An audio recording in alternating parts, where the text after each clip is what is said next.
පන්නේ කියලා ඇස් පේන්නේ කියලා හිතමු ගාමී මැස් පොරේ හැදෙනවා කියලා බොරු කරන්න ඕනේ නෑ මහත්තයෝ. රයිට්. අද අපේ ලංකාවේ කට්ටිය මැච් එක දින්න අපේ දස්සා ගැහුවා. රයිට්. ඒ මැච් එක දින්න සතුටට මම ආවේ පොඩි ලාවට විරිඳුවක් කියන්න. මාත් එක්කම කියමු. රයිට්. මෙයා බැහැලා යනවා.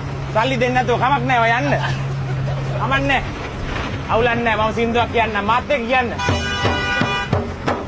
අනේ මහතුනේ අහන්න අපේ කොල්ලෝ අද දින්න අම්මට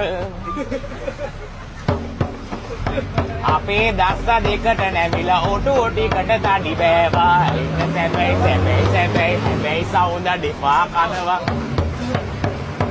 අනේ මහතුනේ අහන්න අපේ කොල්ලෝ අද ගැහුවා අපේ දස්සා දෙකට නැමිලා ඔටු ටිකට තඩි බෑවා හැබැයි මුරලි සවුද එනවා